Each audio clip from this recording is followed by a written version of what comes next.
You shuffling around your feet? Yeah. I can hear that, buddy. Yeah. All right. Here, Let's do this thing. It's M&M's for the audience out there. You can't.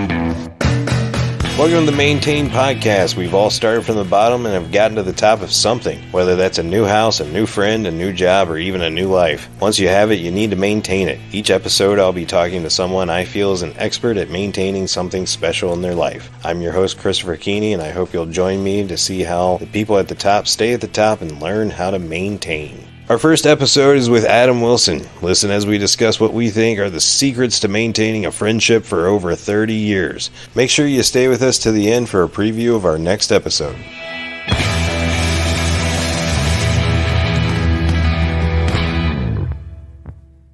And I'm joined with my best friend of how many years? 33, roughly. 33 years of friendship. And Adam, how do you maintain friendship? Oh, man, that's a great question, Chris. I should have been a little more prepared. Here's how you maintain friendship. You put up with a lot of shit. That's it. All right, you heard it here. Lots of shit in a friendship. That's it. Yeah. Guess this is going to be a short one. Anyways, so Adam, you and I have been friends since you say first grade, I say second grade. Tell your rendition of how we first met. We got in line in first grade to go I don't remember where we were going, maybe gym class or something. And I was standing in line and I turned around and I looked at you and said, "My name's Adam," and you said, "I'm Chris." And that's the only memory that I have. But it was in Miss Waymar's class because we've already been through this. We went to school at the same school, in the same year, in the same grade, and we just both happened to have the same teacher, ipso facto, first grade. Right. My recollection of the first time we became friends was when we were fighting over April O'Neil. So I'm going to concede with you on this one. You were definitely right because we were already friends, but I didn't know that we were best friends. That wasn't the question. I know. But this is my memory, and I'm allowed to have those. My first memory of our friendship was we always played Ninja Turtles together. And we went back and forth on who was going to get like all the Ninja Turtles. Like you had everything. You had the sewer system, I think? No, I had the module. The module? Oh, I had the module, and I had the turtle van, and I had the turtle pizza thrower. Yeah, the pizza thrower. That was the gym. The jopest. Yeah. But you never did get that blimp, did you, buddy? That was a fun year. Anyways, I remember us being friends because we both had an April O'Neil, but I didn't think that you had one. I did. I know. I think she's in the box upstairs of toys that your daughter's playing with. Yeah, and I still have mine because we both had one, but mine went missing. So I blamed you for taking my April O'Neil because I saw you playing with it, and I was like, this kid, he was never my friend. He was just after my April O'Neil. This is your first memory of our friendship. That was awesome. Right. Yeah. But then what happened was you explained it to me. What did after I school to you? Do you remember that? Yeah, you explained that you had it, that your parents had bought it, and that everything was fine. Yeah. And that maybe I was just missing mine. Yeah. That you didn't have it. So you couldn't find yours. You saw me with one, and immediate assumption was that motherfucker stole it. Exactly. You're a real piece of shit. Right. This is what I mean. But here's the thing. That's why you're on this premiere episode, because you maintained a friendship with this piece of shit for 33 years. Oh my God. I am very good at friendship. Right. So, that covers the meaning. And I think our friendship is actually based on a very popular, back then it was a cartoon and a comic that we both got into. Do you remember what that was? You're talking about The Teenage Mutant Ninja Turtles? Exactly. Or, I was going to say, it's got to be that one. Oh, I remember 3rd grade. We had 1st grade together and 2nd grade together. 3rd grade, we had different classes. You had that younger, newer teacher. I can't remember her name. And I had Miss Kearns, the one that had been there for like 80 years. Oh, she was mean. She was the sweetest, dude. When she went must to... not like me. yeah, that makes sense. But anyway, I remember seeing you, and you were like, oh my god, check this out. You had one of those movie magazines that you always bought, and you're like, the second Turtle movie, it's gonna have Vanilla Ice. And I lost it, because that was amazing. Right. That was the best news you could hear in the 90s. Oh my god. Ice Ice Baby was going to be singing the turtle rap. Now, were you wearing your parachute pants at the time? I don't think I had those. Oh, I did. I had some hammer pants. I know. I remember your hammer pants. And you loved them, and you were jealous of them. Very jealous that... Although you also had those jeans that looked like hammer pants. Oh, the Jinkos. Yeah. No. I'm talking about the ones that have like the elastic at the bottom. Oh, yeah. You know what those are? What? Husky pants. Because I'm fat. Yeah. Yeah, that wasn't a stylistic choice, my friend. I just assumed you guys liked them. I was like, whatever, that's Chris's pants, man. No. See, that's the thing. Back then as a kid, they had this section called the Husky section. It's so up. They're like, here's how you can identify the kids to pick on. Exactly. Give elastic at the end. They're gonna know that these pants would not fit anybody else. Extra elastic at the bottom. That doesn't make any sense. I don't know all the exercise those Husky kids were doing. You think I enjoyed shopping in the Husky section? I didn't know anything about it, man. I was like the size of a freaking toothpick. Yeah, dude. I was so skinny. Yeah, see, and that's the thing, is you had it all as a kid, man. I didn't have pants that fit. My mom used to make me wear overalls, man. But you had parents. Yeah. That were together.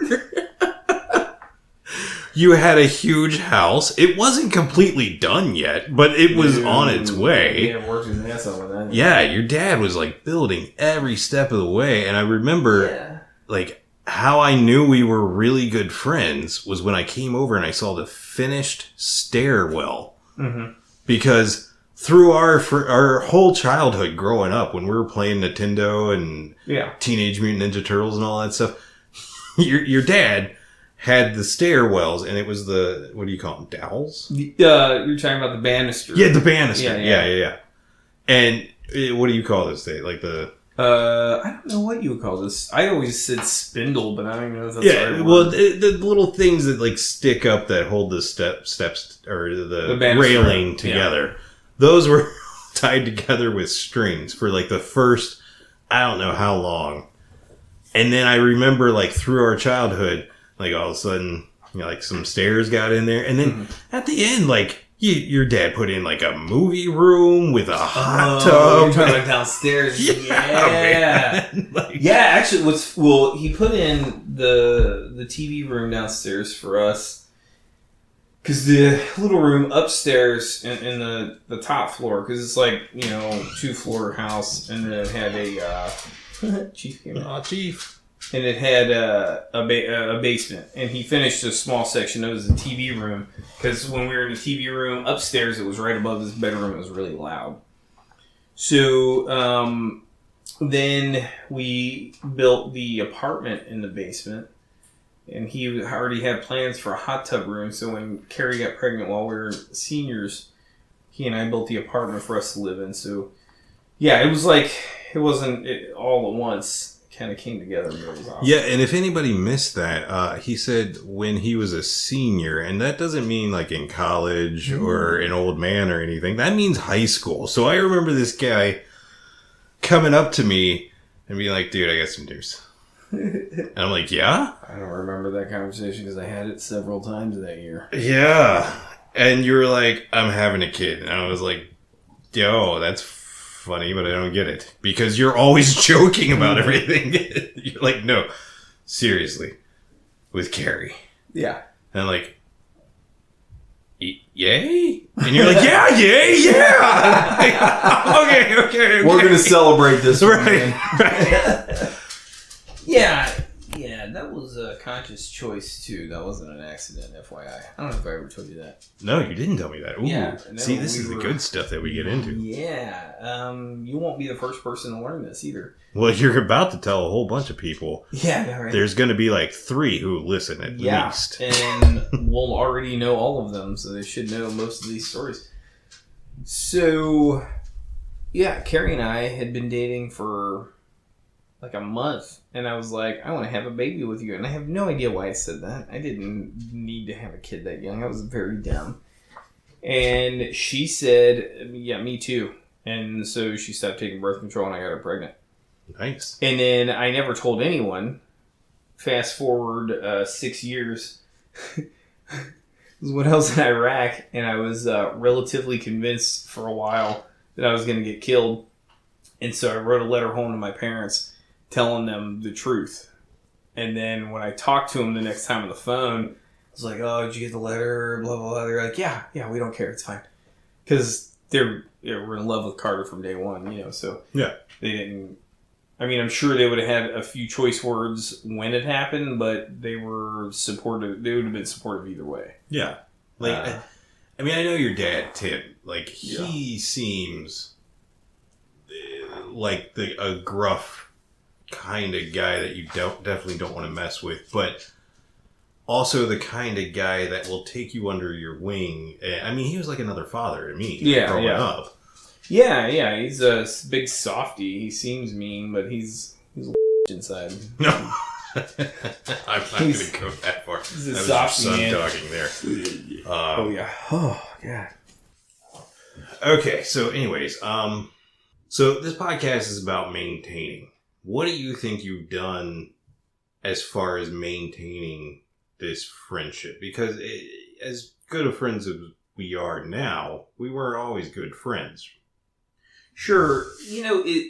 This is a super interesting question, and I'll tell you why. So I was in the Marine Corps, for the people that don't know. I left home for boot camp when I was 20. And so I did 13 years, just under 30. It was like 12 years and 9 months. Active duty in the infantry. And so I lived in Norfolk, Virginia, and then in Hawaii, and then we lived in Louisville, Kentucky, and then we lived in Southern California, and then we lived here in North Carolina. And I made a lot of friends along the way. Like guys, you read these stories about guys developing relationships in combat scenarios, high stress situations, whatever, and maintaining that friendship or being friends forever. And I'll tell you, you're not always super close. You don't always talk forever, but when you reconnect, it's awesome. But that said, I've had a ton of friendships, like people that I could imagine not hanging around again, that I don't even talk to anymore. And I don't feel bad about that. We just kind of went our own ways. So when I think about, we met very young and we've been able to stay friends for as long as we have. And I used to think that was a normal thing. Like you had some people that you knew your entire life. Because I got you, I got Mike, Jay Holt I've known for a very long time. Hell, your wife, middle school, I think was when I met her. And Mike's wife, same thing, middle school. Yeah.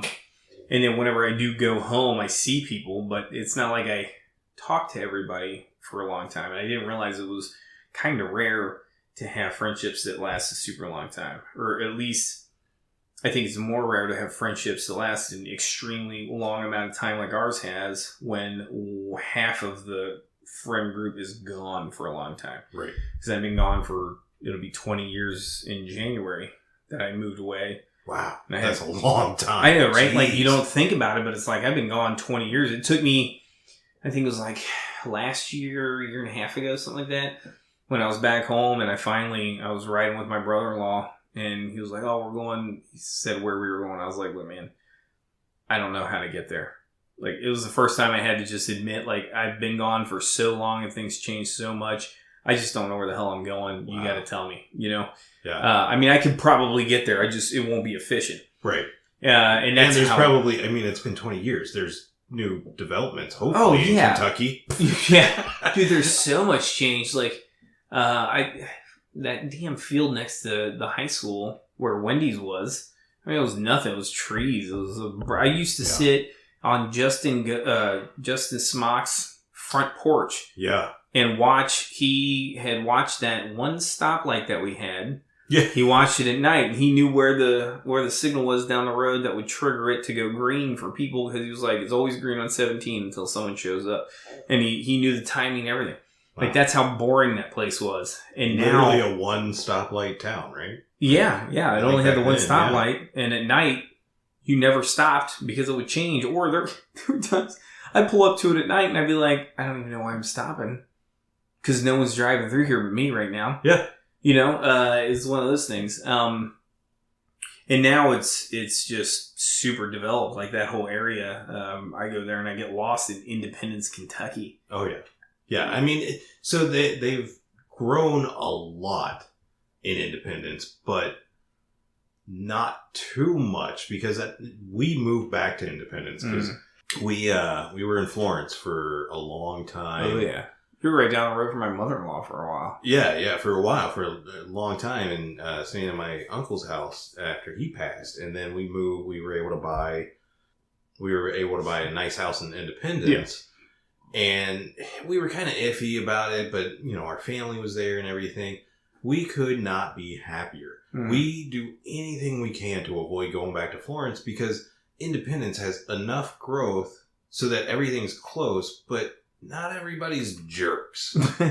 So it's kind of well, you get a lot of upper class in Florence, so I feel a little bit more comfortable when I'm there. Well, obviously. So we went over this earlier about what's upper class and middle class, the average salaries for upper class and middle class. I'm so much better than Chris. And I had to point out to Adam that he is very, very close, and actually I think he's slightly above. I think this year I'll hit it. This year he's going to cross, slide right over the top into upper class, and I'm trying to figure out how he maintains this friendship with a lower class guy. It's gonna be tough, because you're gonna have to bring a tuxedo to have dinner with me when I'm upper class. Or because I did hear this the other day, we got back from a function where it was a nice sunset party where we got pulled into an impromptu wedding. And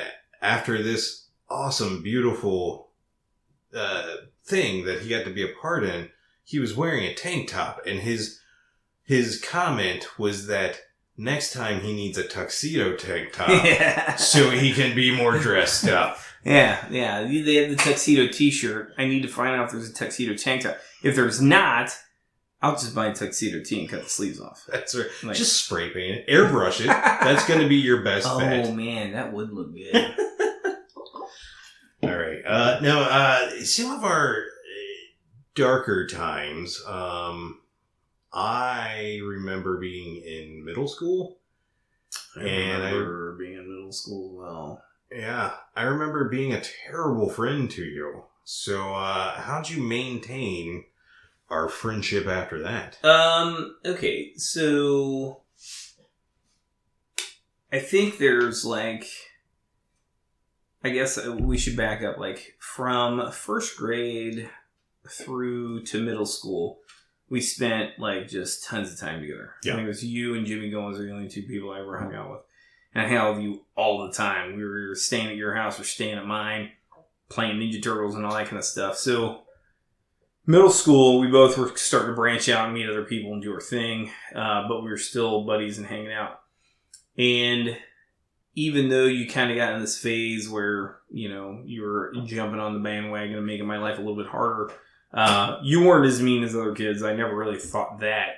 So we started hanging out we were both friends with this guy named Daniel, which has since passed. So yeah, that's a bummer. Yeah. And he wasn't a bad guy. He was just bad times. Yeah, well, it wasn't a bad guy. He was just mixed up in some of the wrong crowds, and it tried to make fun of people and get other groups of people to make fun of people.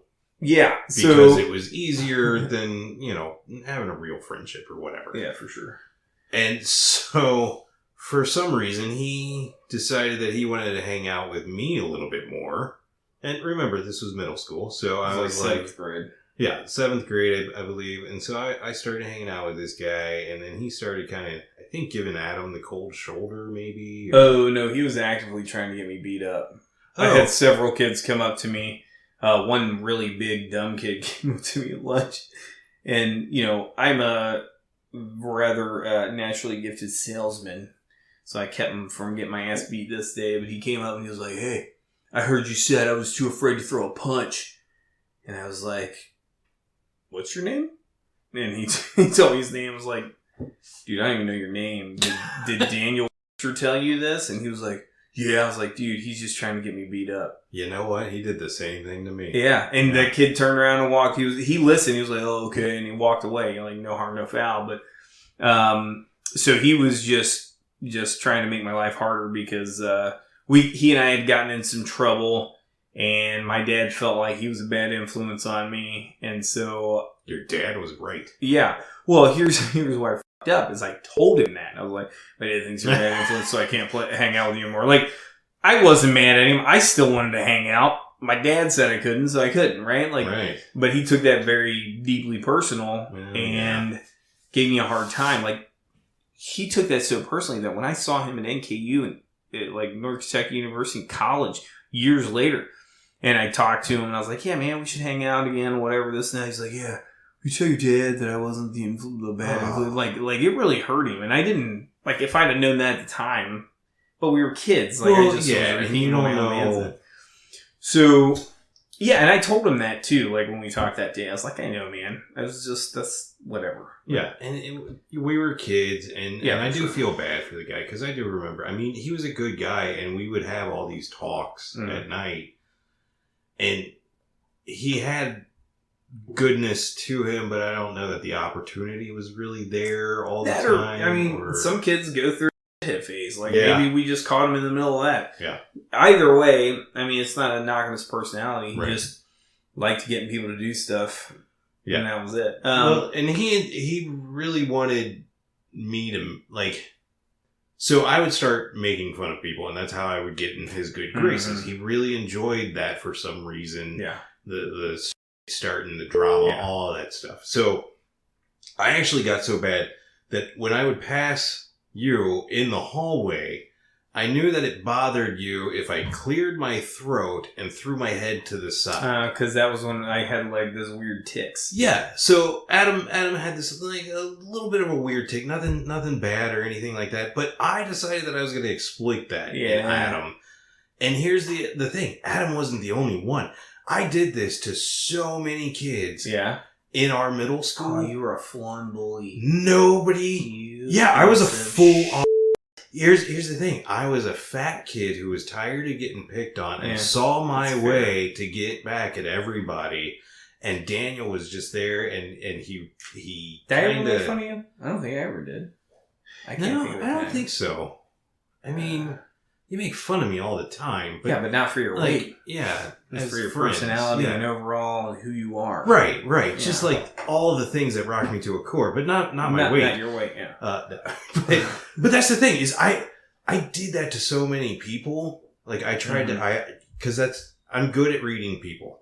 I am good at having a conversation with people. Hopefully, that's why I'm starting a podcast. Sure. Anyways, I was able to find these people and zero in on their weaknesses and make fun of them for it. Exploit that, yeah. So much so that I did not have one single friend when I went to high school. So when I went to high school, my freshman year, I went on an actual apology tour where I walked up to everybody and I said, "I am sorry. I know I made fun of you in high school." I did not know you did that. I did. I apologize to me. I don't remember. I apologized to you, and you just looked at me and you're like, okay. And that was it. And then we were friends again. In my head, apparently we were friends the whole time. Yeah. So that, I think that's the interesting thing. The whole point of me talking about how much time we spent together was because there's a relative familiarity there, right? Right. We knew each other, we knew we could have a good time hanging out and all that kind of stuff. You got into that phase where you were doing that. I had been friends with the same guy, and I had felt that. So I think I kind of understood it, but at the same time, it's when your head cleared, it was like, oh, Chris is back. Like it wasn't a big deal that happened. And a big part of why it wasn't a big deal is because when all that was happening, he was convincing a lot of people to give me a hard time. I met Steve Janke. He and I started hanging out. Steve is a big personality, and he really doesn't give an F about what other people think. And that gave me a lot of armor because I learned a lot from him to that regard, And I think, so by the time you were coming back and apologizing, I was mentally in a place where I was like, I don't care. You haven't done that you only did it in 7th grade. Right. It had been a couple of years since you did anything, so it was like, I've gotten over that, man. Right. You don't have to worry about it. See, that's the thing, is for all the things that you've gone through, and with you being a Marine, with you having a kid in high school, and all of this stuff, like, you've always had a level head. Like, you've always kind of been the guy that I look up to, and that I respect. Well, I appreciate that. Yeah, and whether or not I was a great friend to you or not, I really appreciate you hanging in there and sticking, like, still calling me occasionally. Yeah. And, like, because it wasn't like you just left the friendship totally or you didn't care about it. Like, you did. I mean, we ended up having some fun times in high school. Yeah. We started our first business. Which business was that? Hopefully the statute of limitations has passed on this. Yeah, you're talking about the fake IDs. Yeah, the fake IDs. I don't want to get into specifics. No. But we had a pretty good system, and I did what I do, which is sell. Right. You were our sales guy. You were the one. It worked out great. I guess. Yeah. Business. Yeah, I was the nuts and bolts guy who figured out the logistics or helped figure out the logistics and the creative aspect. One other gentleman that acquired the necessary materials. Things, right? Materials. Again, hopefully, Independence Police, please don't you come can call me all day. Door. I'm not telling you. Yeah. But yeah, I mean, like, I remember that and the fact that, like, so we did that, and the reason why I bring that up is because we were in high school. Yeah. And it was like our senior year. We both went to NKU for our first year of college, Northern Kentucky University. And I remember me and you hadn't talked for I don't know how long. Probably a few months. Since the end of senior year. Because this happened in October. I know where you're going. It happened like October after we graduated. Yeah, and I remember like coming up, and all of a sudden I see you in the halls of NKU, and you come up, and you're just like, "Hey, some people are going to talk to us about the IDs. I didn't say anything. You don't say anything. We'll be cool." Yeah, and I'm like, "Okay, got it." Yeah, and then luckily nothing came of that or anything. But then you taught me how to drive stick. Yes, in my 2000 Wrangler, I made very good financial choices when I was young, and I bought a brand new vehicle a month before my first child was born. Yeah, and Jeeps have a really easy. I mean, I learned on the exact same Jeep on the way home from the dealership. Yeah, did I tell you that? No, you did not tell me. Yeah, I didn't know anything. You didn't know how to drive a stick before. Did not know anything. I bought it, and I. How did you test drive it? I didn't. I just went. Okay, so. All right, we're going over how I looked up to this guy, and he's talking about how. So you didn't tell you. Yeah. You didn't test drive the brand new car you bought in high school. No, so well, it was right after high school. I've been graduated for like a month and a half. Right, I was a grown man. Right. So I knew I wanted a Jeep, and it happened. We did something. We were at Jay Holt's farm. I think me and Jay and some guys is like his family farm, and we went out there to camp or something. Oh, we were playing capture the flag, and we camped out and stuff. It was a blast. And while we were there, I had my old '92 Geo Prism, and I kept thinking, man, it'd be awesome if I had a Jeep that we could ride off road around here. And that really put the bug in my ear. So then, like a month and a half later, because this was during my senior year, this happened or whatever. A month and a half later, whatever it was, I learned about credit and that you could buy things that you don't have cash for. Free money. Yeah, free money. So everybody, ladies and gentlemen, just get a credit card, run it up, money. free money. If it's less than $1,500, they're not going to come after you. Right. So just I mean, who cares? It's free. And file bankruptcy or whatever you need to do. And no, don't take any advice at all from us. We are not financial experts at all. No. So I bought this Jeep, and I knew I wanted a stick shift Jeep because for whatever reason I felt like an automatic was for right.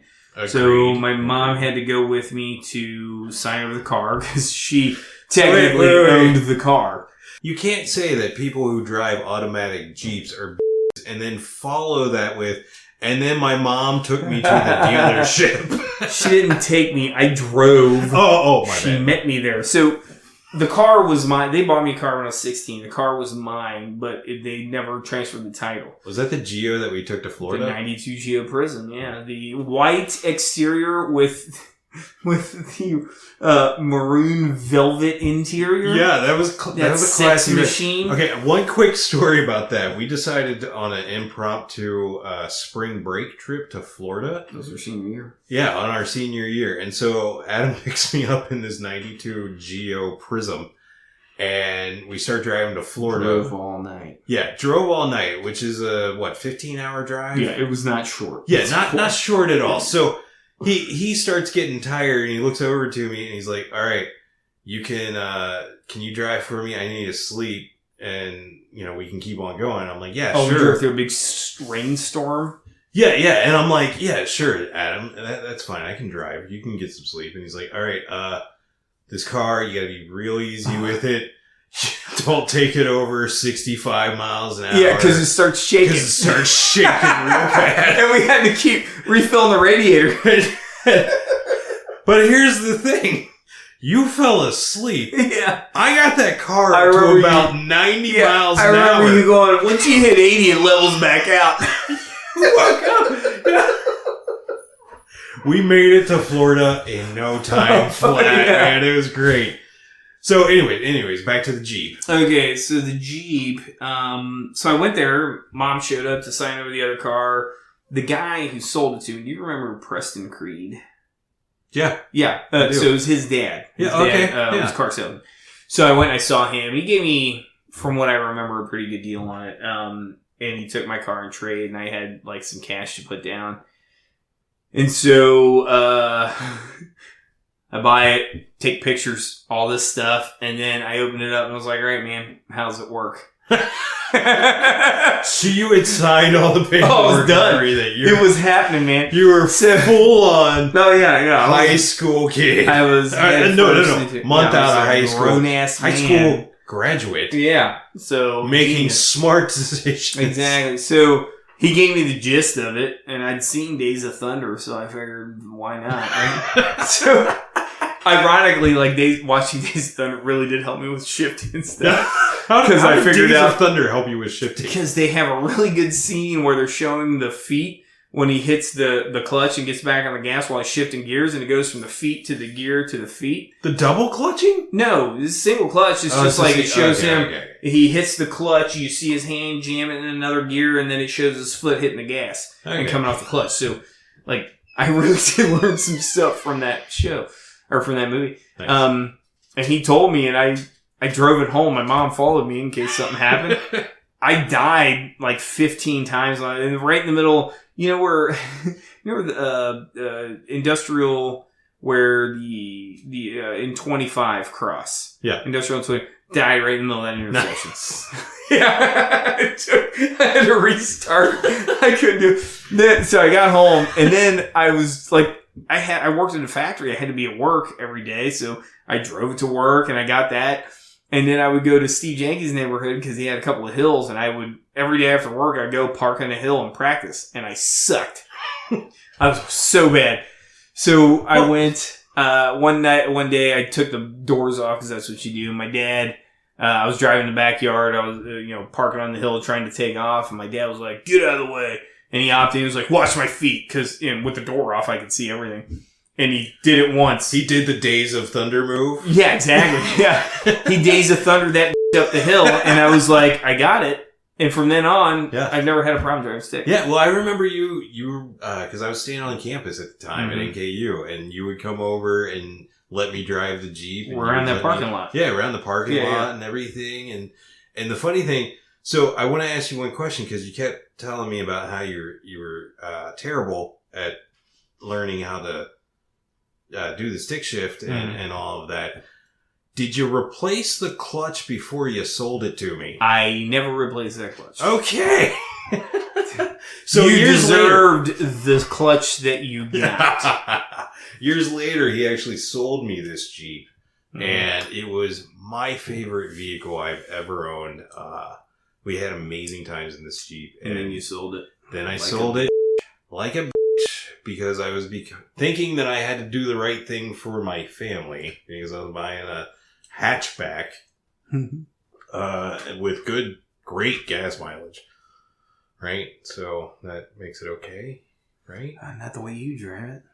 No, not the way I drive it. The gas mileage goes right down the toilet. Yeah. I'm a bit of a lead foot. So you were talking about how we maintained friendship even while you were overseas, and we were really far apart. So what was that like for you?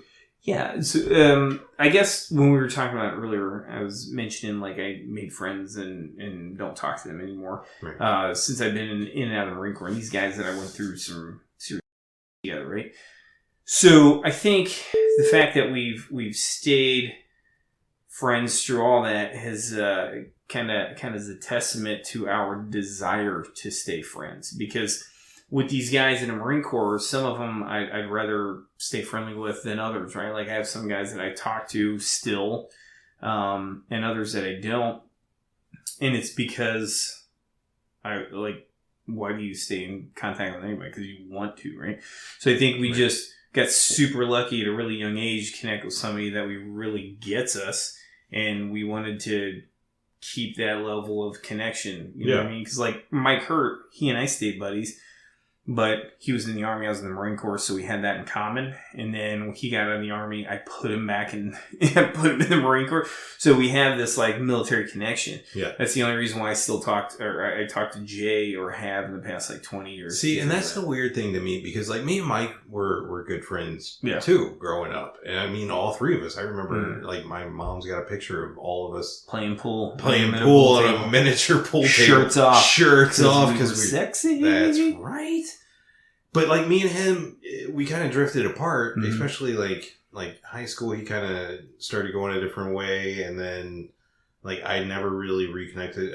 Recently, we reconnected, and it's like an old friendship all over again. But that's the thing between me and you is, while I do believe that it's got something to do with us wanting to be friends, I feel like life has just kind of thrown us back into the friendship at weird times too. Yeah, I mean, I can see that. Like we still talked here and there, and then we've helped each other out quite a bit over the years in different ways. I know second deployment. That's when you sent me the video. Yeah, he interviewed a bunch of family and made a whole video. He had a green screen he was trying out, because Chris is a very creative person in video and photography and all that. And here's his podcast. So he always, whenever he does something new, he wants me to check it out, and I'm always happy to do it. And I'll give him honest feedback without telling him it's a complete pile of shit. So he sent me this video where he uses green screen and he interviewed family and all that. And then the part that was just fucked up was that he went out to some bars with my cousin and her friends, and showed me all the good times I was missing while I was, eating ass in Afghanistan. I didn't think hey, we're out here drinking, having a good time. And I was like, awesome, man. It was in honor of you, my friend. Sure. I'll tell you what, though, like interviewing your family members and everything, like they all love you so much, and they had nothing but good things to say. They're required to love me. Well, yeah. Because we're related. Yeah. But I mean, like, I don't know. You bring the funny. You're the guy who says the stuff that nobody else will say. But yeah, you were always the guy who, like, didn't give a fuck. Like, just said whatever you wanted. And I mean, like, you weren't always that guy. Like, I remember growing up with you and you had your own stuff that you had to get through, but you got through it real quick, I feel. Like, yeah. No, I mean, so I got real lucky with an awesome dad that has a very much attitude like that. You know, sarcasm is rampant in the Wilson family. That's just how we deal with things. That's how we connect with people. To this day, like my dad, when I go home, I have a short list of people that I feel like I need to see. And there's an order of that list. My parents and my grandma are at the very top of that list. And no matter what I'm home for, I see them. right. As that should be. Yeah, exactly.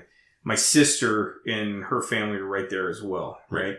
And then it transitions to you. You are always one of the people I see. I feel special. You should. Because you're the only non-relative that's on the list. I do feel special. And then after that, it's my Uncle Mike. And then anybody I'm else... sorry, Uncle Mike. You're losing out to me, yeah. Uncle Mike. Well, I mean, he's awesome. I love the guy. But I didn't spend as much time with him growing up as I did with you. We grew up together. There's Uncle Mike, if you like some Ninja Turtles, you've hung out at Uncle Mike's house. I have. Yeah. That's Uncle Mike. Right. But, no, like, it's just like the list of people that I prioritize to go see. But yeah, and it's, I think we kind of got lucky. But I also, like, it's taken effort, right? Like the whole I sold you my Jeep fiasco. We had some words then. We went back and forth on some... You don't remember that? God, no. Oh, my God. Yeah, I remember nothing but good for the Jeep. Don't ruin this for me. Oh, dear. I was selling you the Jeep. I was in recruiter school at the time. And you had the bank wire the money to me. But I didn't want you to pick the Jeep up until the money was in the bank. And you got really offended like I didn't trust you.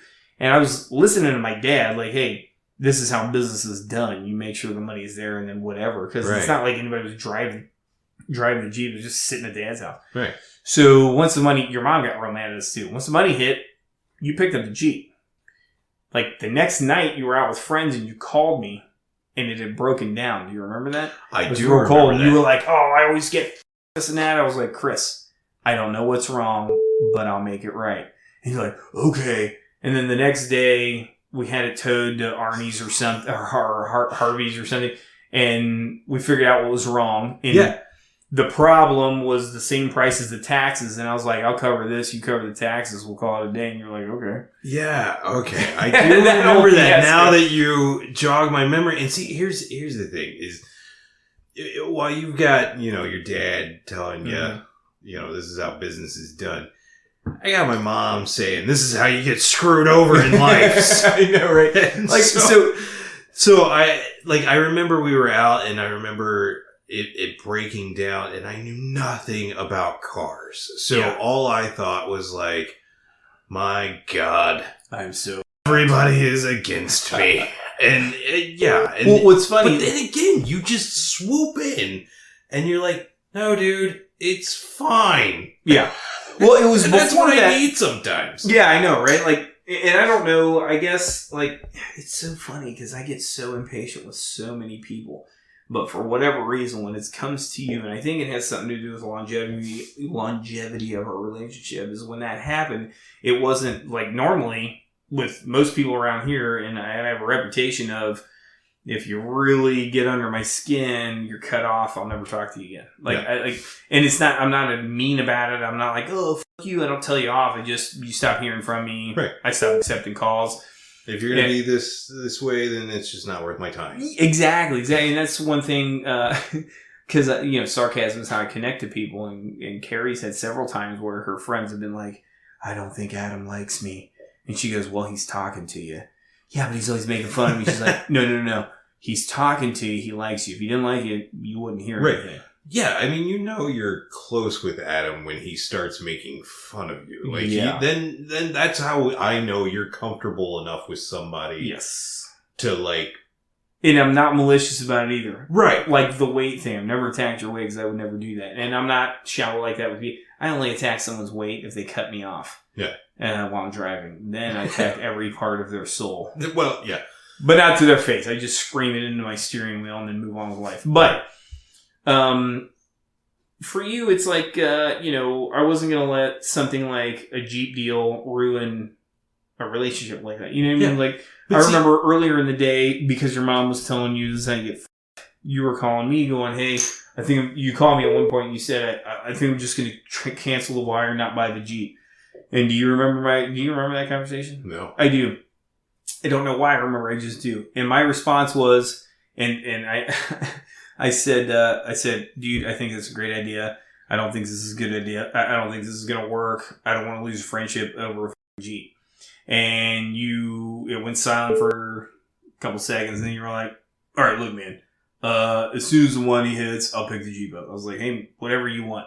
And then you got mad when it broke down, which I totally understood, and it was totally my fault.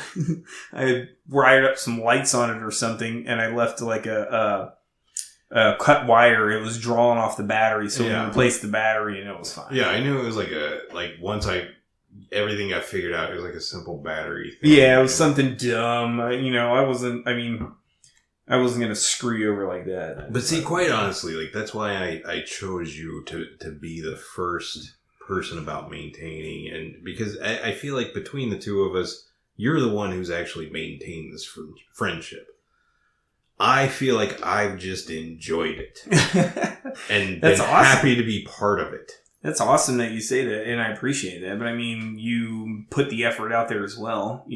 Write me letters in boot camp. Send me the videos, stuff like that. Boot camp? I could go. I got them upstairs. I'll dig them up tomorrow. I don't remember doing that. I definitely got letters from you. I don't remember specifics. I just know that I got a couple of letters from you. And when you think about technology, I mean, even back in 2002, technology was beyond writing letters. But that's the only way I could communicate with people. Yeah. And everybody that I wrote to wrote back. Yeah. I had a short list of people that I was writing to, and you were one of them. So I'm positive I've got letters up there. I'll have to dig them up one day. That is awesome. Yeah, right? I didn't realize how awesome I am. Yeah, exactly. You're right. Pretty great. I agree with you. I'm better. Fantastic. Let's get back on how great whoa, I am. Whoa, okay. I'm way... Honestly, though, even from the beginning of our friendship, there were things you had that I wanted. The dad? Yeah. That right there was, I feel like... Do you want some M&Ms? No, I'm good with the M&Ms. Oh, okay. I feel bad that I didn't offer them sooner, but you could have always had some M&Ms. Yeah, no, I'm good. I'm into the dark chocolate ones, though, are you? No, I like the regular ones. I don't think we can be friends anymore. Friendship over. You've ruined it. But yeah, no, I remember, things were different at your house. When I was a kid, I remember coming over and, when I was okay, so growing up, I had a neighbor who gave me everything. And I love this lady, Nadine Saunders. She was the best neighbor in the world. One of the best people I've ever met. Yeah, she's the one who introduced me to the outside world. I've been around the world, and she was amazing, dude. Right. She's at the top of the list. Right, and just an amazing person, and she loved to spoil us. And so I got every Coke product, however many bottles of Coke I definitely piggybacked off that when I came to visit. Oh, but I remember, the first time staying over at your house and realizing that you had a limit on how much Coke you could drink. We weren't allowed to drink sodas during the week. It was only on weekends. Yeah. And then there was a limit on how many you could have. Do you know that's what made me realize, I live differently because I'm here living out... Because your parents were awesome. Your parents were okay, these are our rules for Adam, but since you don't have any rules, you can have whatever you want. So I would be drinking up Cokes. Just right in front of you, and you were allowed to have one, and then I started feeling bad and being wait a minute, maybe I shouldn't drink I don't remember that at all. a 2 liter of Coke at age 7. While my buddy gets a 8-ounce glass. Right. Right, but I mean, it's I don't remember any of that. See, my dad is usually, from like most memories of my childhood, my dad was like, "You're in my house, you follow my rules," and that's the way I've done it in my house. Like and around my house, I yell at kids all the time. Yeah. When we're outside, it's only if their life is in danger or they're doing something really dumb. Right. Like if they're going to get hurt or they're going to destroy property, or if they're like about to really F themselves up, I get on them. Or like I'm a softie for people that get picked on because my best friend picked on me when I was in middle school. Exactly. So when I see that, I get a little on edge and I break it up. But in my house, if you're not acting the way I want you to act, you're not allowed to be in my house anymore. Yeah, I mean, I'll be the first to tell you, you're a hard ass. Yeah. And like, there's lines that you do not cross with you, Mm-hmm. but you make those lines very well known, very transparent, and you're very respectful. Sure. Of people too, and I think that has all to do with your upbringing, your family. Absolutely. Like, I can remember because I think it was your sister's wedding I did pictures for. Yeah. And I remember... You videoed it. Oh, yeah. You're the video guy for that one. That was such a terrible business. So, here's the thing. I started a video business before video business for weddings was even really a thing. Yeah. With a full-time job. Genius. Right. No assistance. Yeah. No help. And I would... Not to mention, you were super introvert and hadn't broken out of that yet. Right, and so I experienced social anxiety and could barely even talk to my clients. So it was super, and I remember that very specifically because we were at the reception, and I was one of the groomsmen at my sister's wedding, obviously, and there were a lot of guys because Matt, her husband, graduated from high school in Texas. So he had a lot of people from Texas and a few other places because he has a lot of, we'll call it dispersed family. Yeah. And Carrie and I had flown in. Me and Carrie and the kids came in from Hawaii. That's when I was stationed in Hawaii. So, there were a lot of different people there. And I was sitting at their groomsmen's table, getting ready to eat. And like they were bringing the food out. And you came over and you were like, "Hey man, I need to talk to people about Matt and Jess. Will you come around and help me talk to people?" And it's because you're so in your shell, you didn't want to break out. You didn't want to be that camera guy that I've seen you do tons of times since. I wanted to hide behind that camera. Yeah, exactly. Yeah. And so I started walking around, and I'm in like 80% of the damn video from the reception because I was just, I'm more outgoing, and I like being the center of attention. Yeah. Let's be real. Me and my sister have admitted out loud to everyone in our family we like the attention on us. Me and my sister both. Now, and we play well off each other now. But so we started walking around. I started talking to people. I was talking to people I've never met. I didn't know Matt's people, but I'm very comfortable doing that. Plus, I've been drinking all day, so we played golf that morning, and I won the longest putt competition. I didn't give a and I played with a 7-iron, a 9-iron, a putter, a pink one that I picked up when we got there. Pink putt. Yeah, a pink putt, and I won the longest putt. Nice. I won money. I threw money in, and one of his groomsmen was like in charge of the bet or whatever. Yeah. And we were sitting at Dad's house, getting ready to go to the wedding, and he's like, "Here, Adam," and he gave me a stack of cash. I was like, "What the hell is this for?" "You won the longest putt." I was like, "For real?" Dude, you should have gotten your picture with that pink putter. I didn't know I did it until it was all over. But yeah, I stole that fucking putter. That's what I did. I stole it. Nice. Yeah. It was at Dad's house for years, man. That's your it's trophy probably right gone there. down. Yeah, I know. I wish I still had it. It's long gone now. But yeah, I remember that you being. Yeah, man. And when you were talking earlier, because you were talking, so my son is super introverted. Well, I just got to put it out there. And when you're talking to him, I really appreciated that because it's like he's talking to one of his own type of thing. Yeah. And the more you can do that, the better. I should probably give you his phone number.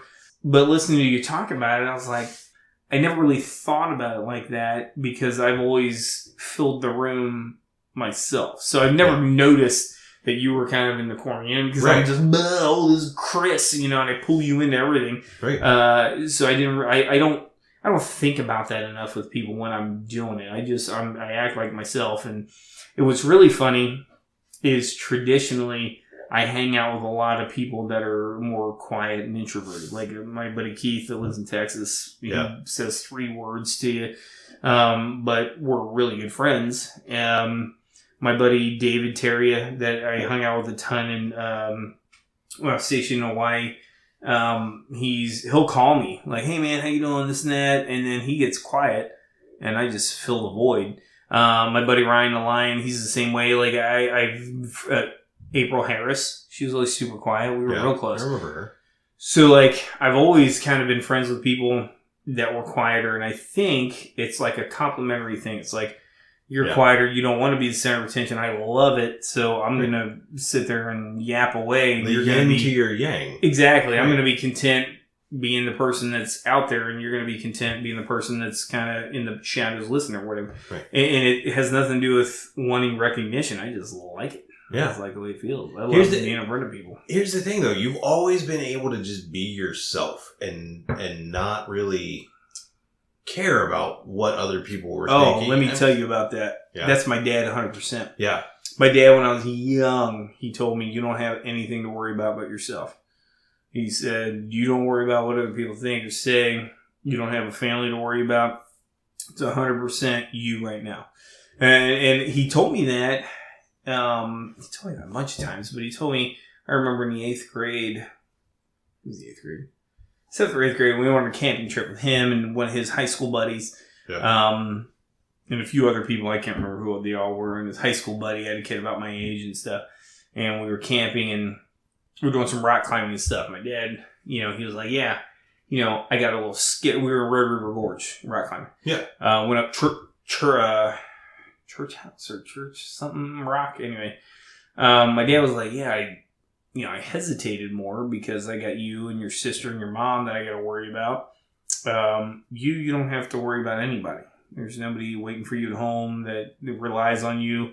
Don't worry about other people and what they say and think. Just worry about what makes you happy, right? And so that's kind of how I grew up. Wow. And it was awesome because I've been able to be me. It becomes a little bit of a problem when you're doing interpersonal relationships, like specifically, we'll say with my wife. Because you got to learn how to stop caring only about yourself and start caring about other people. You got to bring her into the team. Exactly. Right. That took me a long time to figure out. I mean, we were parents before we were spouses, so it took me a while to figure that out. But I started teaching my kids that.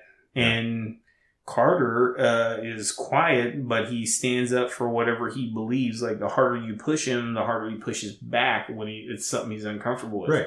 He's not necessarily like quiet and awkward. He's like quiet and calculated. Exactly. Like when he does talk, he becomes me. Like when he gets around people and he's comfortable, he acts just like I do. He's real boisterous. He likes talking about himself. He likes telling stories.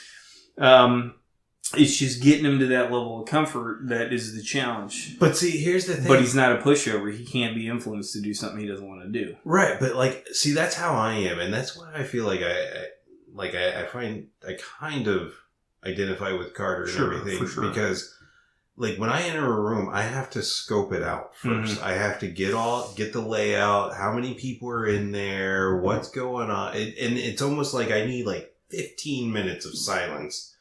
And then I'm like, okay, I got this. Now I can be myself. And honestly, like, kind of seeing you not give a f*** through the years and still be a very happy and successful person. Because, trust me, in my life, I've seen people not give a f*** in bad ways. Yeah, but you don't give a f*** in a great way. Like, you care about what you want to care about so passionately that it's okay that you don't give a fuck. Yeah.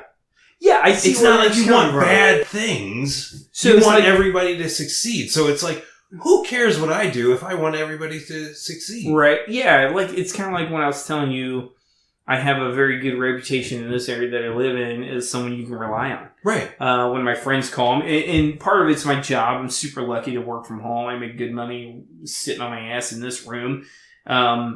And so I have a lot of freedom with that. And part of it is, if we're friends, I'm all in. Like, if you're friends with me and we hang out and I appreciate it, I'm willing to do whatever. Loan tools. I've laid floors in people's houses. I've taught people how to do things. Matt, I've done, he had some heart issues a couple of years ago, the guy that we did the wedding for last night. Oh, okay. And, as soon as I found out I was at the hospital, I was like, look, man, I can work from here. And Jenny, they called me, and when I got there, Jenny had been up for like a day and a half or something. And I was like, go home. I'm here till you get back. And I hung out with him. We watched a documentary, that's, I don't know. If I care about you, I want to be there for you. And This is why I always did the weight check-in thing with you when you were losing weight. And then you felt all bad when you were lying about it. And I was like, dude. Well, okay. So let me explain this a little bit. Sure. So we got into this habit where every Friday, so I was a morbidly obese is what I was classified as. And that was, almost 400 pounds. There was at a point in my life where I was over 400 pounds. Oh, I didn't know that. I thought you were right tapping it. No, see, here's the thing. I got to 398 pounds. Mm-hmm. Got on the scale. Decided that Sorry. Do you want some gum? No, I'm good. I gotta pee too. So, okay, just let me get through this. This would be great on the podcast. So, I get to 398 pounds and I get on the scale and I decide that because I don't want to see myself at 400 pounds, I'm not going to get on the scale anymore. Oh, shit. And then I ordered myself a large pizza to eat away my feelings. Dude, that makes a ton of sense. Yeah. So you hit $4 man. That's crazy. Right. That's like, goddamn, that's a lot of material. Like, so when you think about a 400-pound person, think about what were you when you were born? Tiny baby, right? Right. I'm sure you were gorgeous. So, ugliest baby you ever saw. Oh, what? I'm kidding. Yeah, you really glowed up.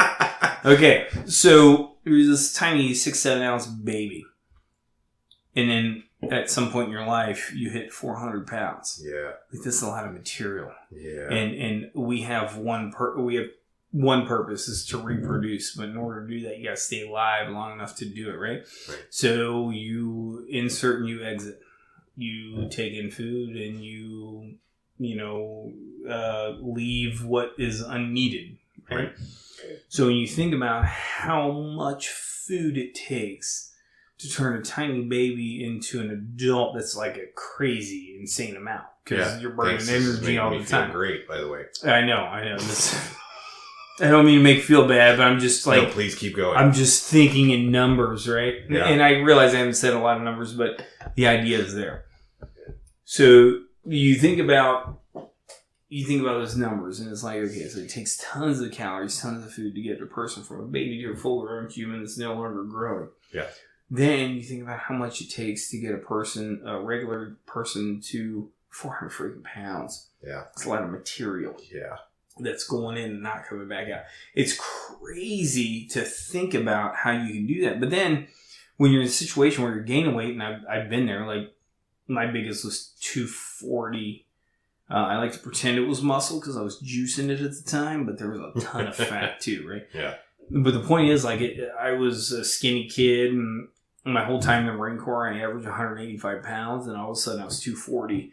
So it's, now I sit around 220, 225, and I'm pretty comfortable. Like, I got a gut, but I'm strong enough. I'm okay with it, right? But it's like, how much material did it take to get there? And it just blows my mind. Here's the thing, though. Like, it was a cycle of just cry about your feelings, eat food, and repeat. And the worse I felt, the more I ate, and I just kept going and kept going. Yeah, so I got to 400 pounds. And in fact, I remember my wedding day, which you were part of, and you were an amazing part of. I was hammered the whole time. But I remember stepping on the scale that morning, being at 392 pounds. Wow. I did not know that. Yeah, and I had put on some weight because I couldn't even fit into the vest. And I remember, I think it was you, but it could have been one of the other groomsmen, was telling me, it's 97 degrees outside. You don't have to fit into a vest. Just go without it. Yeah. It may not have been me, but yeah, no, it was hot as hell. Yeah. But since that day, since my wedding day, I was at 392 pounds. And I'm currly at 293 pounds. So I've lost 99 effing pounds. Man. Right. Since the and wedding you've day. actually lost more than that because you lost a bunch and gained some and lost a bunch again. Yeah, I keep going through the peaks and valleys with the weight loss. And, but every time you lose, you seem to lose more. Yeah, I'm trying to make it permanent, and that's the thing is you have been a very good part because you care. Sure. Like, there's other people who need me in life to be around, but you just kind of want me around because you like me? Yeah, so I'm super selfish, right? Like, I try to help people that I feel like I want to hang around. I'll tell you two things. Number one, I don't want to watch a friend die in his 40s, right? So right. like in the condition you were in, that was happening, right. Without question. And number two, being that we were so close for so long, I really didn't want to carry your casket. Right, that would have been a heavy ass casket at 400. Jeez. And I would never wanted you to have the embarrassment of a forklift carrying you. So right. like, I think, I was a dude, that was a there. thought for a while. Like, that going? Was a thought for me 100%. Like, right, I was like, if he goes, that's going to be hard. Am I going to have to be towed out of the house? And that's rough. Cut into and put into a piano box or something like that? Yeah, man. It's one of those things, like, I never wanted to be the guy that was pinging you about your weight all the time. Like, hey, you got to lose weight, you got to lose weight, you got to lose weight. But I want to be part of, like, helping you do it in some way, right? Like, right, but I think that took a little bit because I remember, so we had this thing where I would check in every Friday with you and I would tell you what my weight was. And for a while I was doing okay. I was losing a little bit of weight, but it wasn't coming off fast enough. And I quite honestly, I wasn't in the right headspace to be taking it seriously at the time. And you really wanted me to. And you really pushed for that. And I remember I got to the final day where I did not lose a pound. I hadn't lost a pound in like 3 or 4 weeks. And I just wanted you to be happy with me. And so I lied to you about my weight. And then I got into this slippery slope where I had to... Yeah, you had to keep that up. Well, I had to keep up the lie. But at the same time, I was also like, I'm lying to Adam. I need to lose this extra weight so I can tell him the truth. And that became a slippery slope for a couple months. Yeah, I remember you finally were like, I got to have a talk with you. I was like, what's up, dude? I've been lying to you about my weight. And I was like, okay, so what's going on? Yeah. Yeah. Like, I mean, it wasn't like you wrote me the riot act or anything like that. It just got to the point where I was just like, I got to be honest with you. I've been lying. I don't like this. And you were cool. Yeah. I'll tell you why I was cool about it, because at the end of the day, it's you. It's your health. It's your life. Like, I don't want to lose you and I don't want to carry a 400-pound casket. But at the same time, you lead a horse to water, right? Like, I can do everything I can do until you give up on yourself. And the best thing I can do to help you not give up is not beat you to shit for slipping, right? Like, the harder it is, the harder I am on you. And traditionally speaking, I'm a very positive person in your life in general, right? Yeah. Not everybody is all the time, and I try to be. So I can't be the one that beats you up over. And I remember you talked to me about it. I was like, okay, so where are you at? And I was like, and you told me, and I said, all right. Are you going to try to lose the weight? Like, what's, I was trying to gauge the plan, and the plan was you weren't 100% sure what you were going to do. And that's when I stopped asking about your weight every Friday. I was like, okay, well, when you're ready, let me know. Because like, you gave me that space, and it was almost like I worked harder because I knew that there was some part of you that was disappointed, that wished that cared enough that you wanted to be there, you wanted to push me, but you didn't want to berate me or beat me down or any of that. I have some guilt wrapped around living through some shit that I probably shouldn't have when I was deployed, right? And they call it survivor's guilt. Well, I also kind of feel that way with a lot of stuff dealing with family and friends from back home. So, like, my grandfather, I was very lucky. My first grandparent died in 2015, right? So I was like 34 when I lost the first grandparent. And I felt bad that I wasn't there more. And I feel that way with you. Like when I've talked about you with friends, and anytime the weight has come up and I've told them about how you're trying to lose weight, the common theme was, if I was there, he wouldn't have this problem. Yeah. If I was there, the weight would be gone because I'd be there dragging his ass out at 6 a.m, running with him and keeping him in check. How did that go when you actually did that, though? When I actually did what? When I actually went running with you. Okay. That wasn't great, but I'm talking like later on. Yeah. You would have. So he says that wasn't great. I remember I wanted to go with a run for this guy. Oh, man. Like I was so happy. In something where your hands went back, slid on your chest. I was like, holy shit, he's dead. I couldn't even run in the shape that I was in because I tripped and did a total face plant into the side of the road. Yeah, it was. We were running on the sidewalk. That was on Independence Station. Yeah. That was a rough spot to be falling. See, and that was something that I felt like I needed you to understand, was that, like, I wasn't at the point where, like, I could just wake up and start running. Yeah, like, I was at the point where I had to figure out how to live. We were relatively young when that happened. Oh, yeah. Like, that wasn't more recent. Like, I felt like more recent because I spent, I started working out on my own when I was like 15. And I wasn't uber consistent. And then in the Marine Corps, like, you have to be, especially in the infantry, you have to be in shape. You can't do your job if you're not. And so I did every kind of workout. Like the Marine Corps has their physical training that they do, or we call it PT. But then most guys also exercise extra on their own. And I went through phases where I was lifting heavy and trying to gain mass. I went through phases where I was just running all the time. Ran marathons and ultra marathons. I went through times where I was doing CrossFit. I went through times where I was doing a lot of yoga and stuff. Dude, I remember the CrossFit thing because we came down here once and you were like jumping on these apple boxes. Oh, yeah, dude. I do that stuff now. I go to it's not a CrossFit gym, but it's HIIT, high intensity interval training. It's, a style of workout that the gym I go to now does. And so I'm back doing that type of stuff. But nice. Like when you saw me, I was skinny. I was in my 180s and doing all that stuff. Yeah.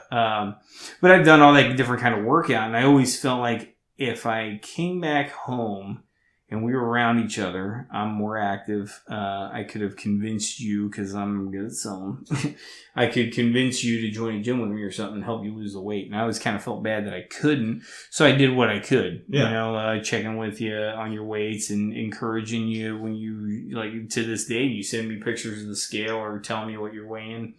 And I'm like, that's amazing. I'm like, that's awesome. I'm proud of you. That.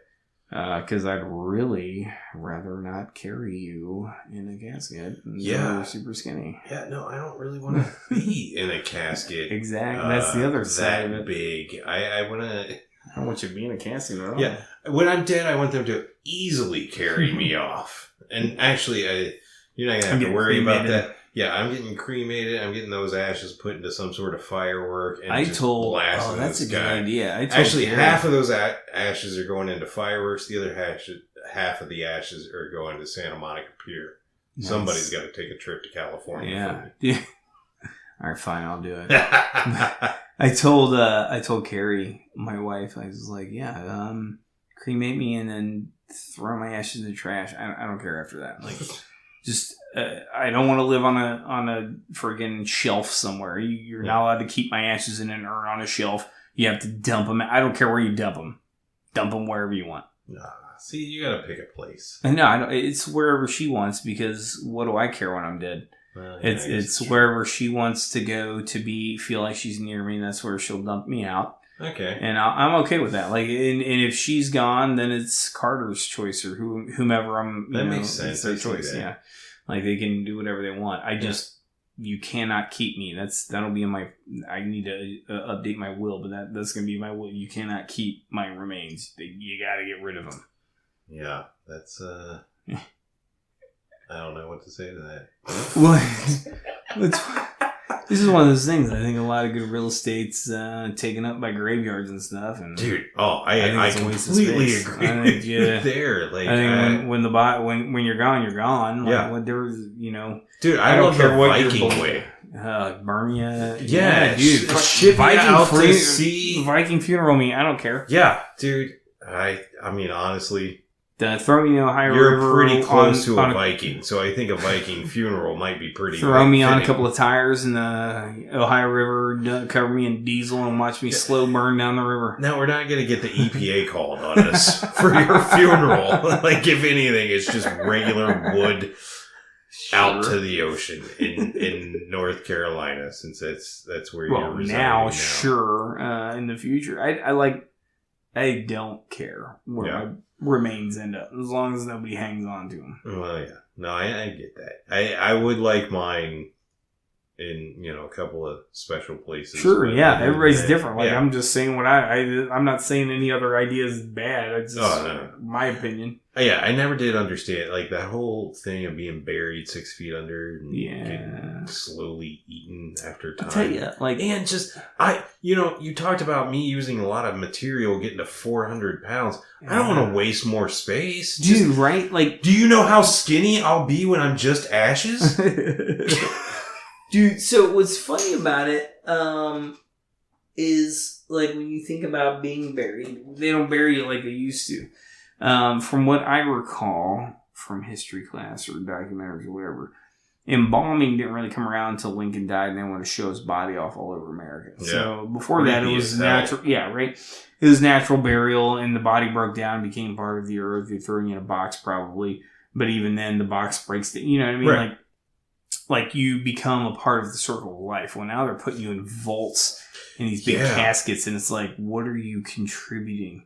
You're just taking up space. Yeah. And one day somebody's gonna dig that up. And I mean, how many hundreds and millions of people will have been buried places and turned to dust that we will never know. Right. Like, if we keep burying people the way we are, we're gonna run out of room to bury them. I will say though, there is a company, and I don't remember the name, but I remember seeing where they make pods. Yep. And you grow into a tree.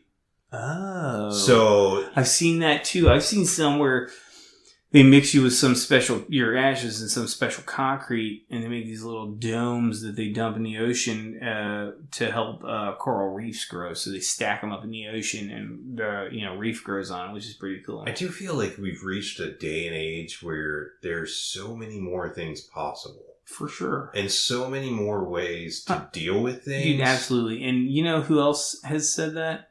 Everybody in every year in the history of man. Right. So you're saying I'm completely unoriginal. No, I'm saying that you're 100% right, and all of those people were as well at the time, right? Like, this is what I think is like the vastness of it all, right? Like 7.5 billion people on the planet. You think about a single person being uber famous, like a Michael Jackson, sorry if you don't like him, or a Justin Bieber, or whomever. Pick a famous, the Bee Gees, like 7.5 billion people on the face of the planet, and these people are still known. Yeah. It blows my mind. And then when you think about history, like how, and this is totally off the subject, but it blows my mind when I think about it. So when you think about historical figures like the Abraham Lincolns and the Plato and Aristotle and all these people, well, there's 7.5 billion people now. How many people have ever lived? Right. And they're known through the annals of time. Like there has to be a reason that they're known, and why their story is going to keep being told over and over again. Like, for us, we're just regular Joes, right? It doesn't matter how great we become. We're not going to become something that's known forever. Now, we have the advantage of technology This podcast, in some shape or form, will be in the annals of history, but no one's gonna listen to it forever, right? Like, Right. let's say your podcast takes off and you're very successful and it goes great. Yeah, and you do it let's for say years that. and years and years. Yeah, I hope it happens, right? And let's pretend that it did. 100 years from now, no one's ever gonna listen to it. Yeah, it's not gonna matter. Yeah. No, I mean, I'll have greatest hits through my AI body that's for sure controlled. For sure. Because, obviously, because you're gonna cryogenics. upload your consciousness into a computer. Here's the weird thing, though, is it is completely possible right now for you to create a VR room based on your Facebook history. Wow. Using an AI that puts it all together and generates what it thinks your memory should be like. So, but it only has the information that you've pumped into Facebook, right? Right, but that's location, that's I understand photo, but Facebook starts for me in 2007. Yeah. There's a lot of history that's not there. But that's the weird thing is our kids are going to grow up with these everything's living recorded, tombs. Yeah, everything they do is recorded. The whole idea of getting your consciousness uploaded and then living forever through a robot or whatever does not intrigue me. Like, I want to live as long as I can, as long as I have a functioning brain. Like, I'm okay with my body breaking down as long as I can use my arms or something to that effect, and I can think straight. I'm good. Yeah. As soon as I'm diagnosed with something that eats at your brain, that's the end of me. I'm going to shuffle off this mortal coil in any way I choose fit, because I don't want to be like that. But as long as I can stay mentally active, I'll stay alive. But I don't want to be, transferred into a robot. I'd rather just die. You know what I mean? Just move on.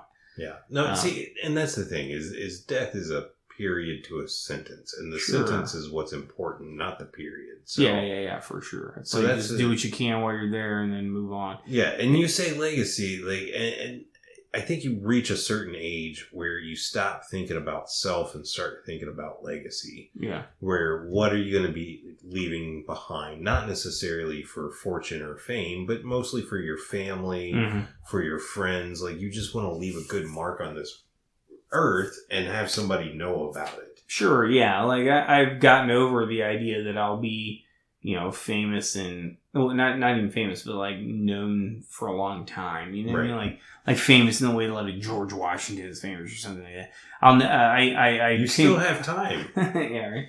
I am not an inventor. I'm not that kind of guy. I'm a salesman. No salesman has become famous like that. Right. Well, I guess maybe Ben Franklin, but like he did a lot of other stuff. But it took me a long time to be okay with that. And the other thing it took me a long time to be okay with, and it was super interesting, my sister posted an article on Facebook about what's wrong with a normal life.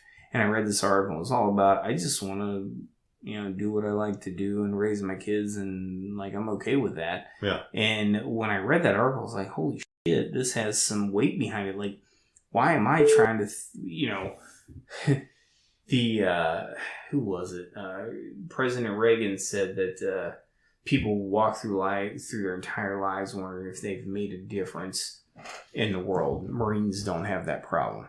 But I never felt like I ever made a difference, and I always wanted to, right? Yeah. And then when I read that article, I was like, why do I give a shit? What does it matter? But that's the thing, is you have made a difference, especially being in the Marines. No, I get that. Like, I'm talking about, like, you will be known because okay. So you told me the other day about Adam Khan. Oh, yeah. And so what he told me was basically when he was overseas, he befriended some of the locals over there, and they gave him the name of Adam Khan, which means Adam Khan. Yeah, I'm saying totally wrong. And it means it's like a rich guy. It's a term of respect in that community. Like, the rich guys are called Khan, whatever their name is, and then they add that to the end of it. So it's kind of like a Mr. Whatever. I'm an Adam Khan. But they pointed out that you were a special individual that needed to be respected because of who you are, not because you were rich or you were an a-hole who was shoving a gun in their face or anything, but because of how you actually deal with people. Sure, yeah, for sure, but like, how much does that guy think of me now? You know what I mean? Like, it's not like he's telling stories to his kids about me like someone that knew George Washington would or something like that. You don't know that. You Okay. could be the best American that he's ever met, and Okay, a fair point, only because I 100% don't know, and I don't like to talk in absolutes, but I highly, highly doubt that. I had plenty of conversations with those guys about all kinds of stuff. I asked them one time, why do you think everybody wants Afghanistan? And all of their answers were weird. It was like, because we got good stuff, because it's a cool place. And I was like, no. I said, because it's strategically located. Everybody wants to control your country because of where you sit in the world. That's it. right. But here's the thing: is you have these people who are halfway across the world who are going through their daily and whatever it is, and they see most things that we see in the media is how people look down on the Americans for coming in and occupying force, right, being the occupying force and all of that. And here they have you, who's just bringing the down home Independence, Kentucky way of life and talking to them and being just cool with them. That's what they're going to associate with America, hopefully. I hope so, man, because it's not like I was the only one. Like, everybody takes their own flavor to it and makes friends with guys over there, and it's really easy to because you're all kind of in a situation, whether you're a local or you're a Marine. You know, the locals don't want their town jacked up and they don't want their people killed, and you really don't want to be the guy that does that, right? But also, I don't know in my entire life that I've ever actually seen you look down on somebody. Yeah, my dad before my 06 Iraq deployment, so this was my third combat deployment, he was worried about me, and he told me he was worried about me. He said, because you always bet on the underdog. Because my whole life when I saw, I wasn't super popular. I had my fair share of times where I got made fun of and stuff, but whenever I saw someone else dealing with that, I did my best to stop it. There was a kid I was a band nerd, and there was a kid named, just give his first name, his name's Tim, and he used to catch a lot of shit from people and get made fun of and stuff because he's kind of a scrawnier little kid or whatever, and I used to take care of him and defend him and try to help him out because I'd been that kid and I didn't want him to be, I don't want anybody to be. And my dad worried about me because he was like, you always, he was worried that I was accepting guys as a squad leader in my squad that were the underdogs and all that, and I'll be honest, I did. But there's a big difference between, being in high school and betting on the underdog and being in combat and betting on the underdog, because Marines, as much as you want to love them, they'll let you down every chance they get except in combat. That's the only time they come through almost 100% of the time. So I never really worried about that kind of stuff. And the other thing he worried about was, he was like, oh, you don't have to be a hero to anybody but your son. And I said, I'm not trying to be anybody's hero, but wow. I can't ask anyone to do something that I won't do myself. I can't tell a Marine, go check that hole for IEDs if I am not willing to do it. And so I used to do that all the time. Like, I was the main guy that looked for that when we were in the convoys. Because, again, I did it so often that toward the end of the deployment, we'd stop to do something, and I'd go to get on the radio, and my guys in the back would be like, we got it. We'll take care of it. Because I did it so much and I took care of them so well that they were willing to just, do a lot of BS for me. You know what I mean? So I think when I guess I just never felt like, feeling powerful over someone else was a good thing. Right. I think it's just like I just want to be happy, and I think everybody else does too. So you do your best to not aid their sadness. I'll tell you, like, having that in a friendship is an amazing thing to have. Like, a guy who is willing to do the that he would ask anybody else to do by your side through most of my life has been an amazing thing to have. And I really appreciate our friendship, the fact that, like, you let us stay in your home. I mean, oh yeah, anytime, dude. That's a no-brainer. Yeah, and but that's the thing is, never treated me anything other than like a brother. For sure. You're the closest thing to a brother I've ever had. We've been together for so long and friends for so long. I think it just makes sense. And I think that's why, when things got tough a couple of times here and there, it was easy for us to recover from that because it was like, hey, brothers fight, right? Like that happens. Brothers gotta hug. Brothers gotta hug. But like it happens. Me and my sister have never always gotten along, but we've always had each other's back type of thing. Yeah. So I think that's just kind of that's actually probably a good summation of the relationship. It was like we're so close. We're basically brothers, and brothers take care of each other. My daughter calls you Uncle Adam, and your wife Aunt Carrie. Yeah, that's pretty dope, right? That's right.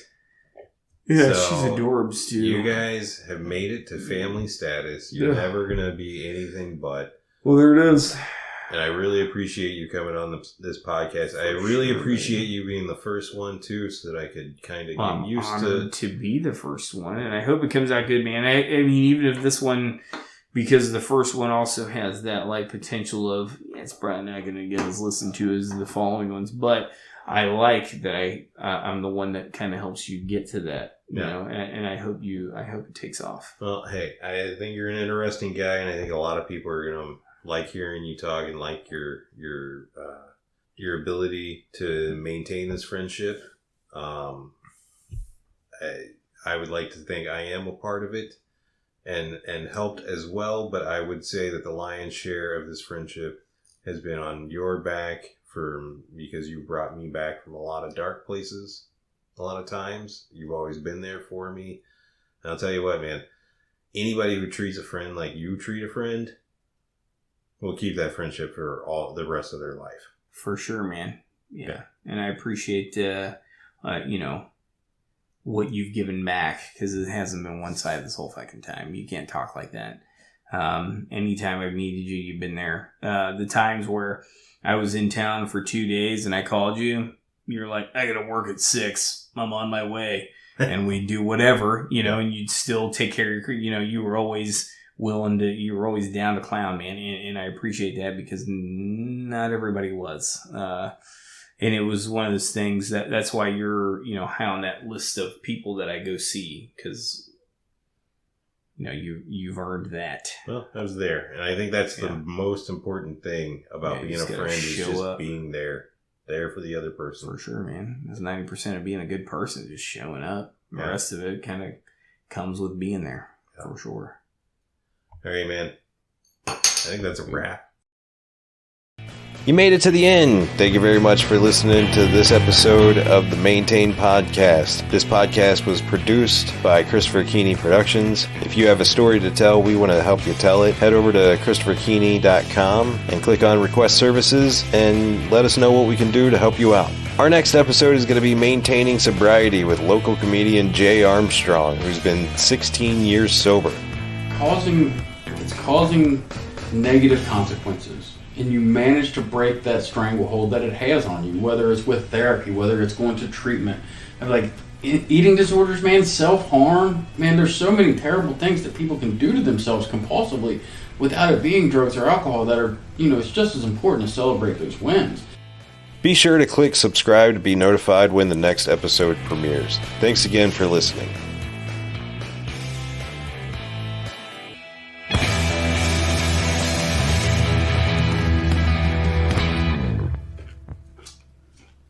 Put that at the end. Just like 30 seconds of you chewing. I love everything about that.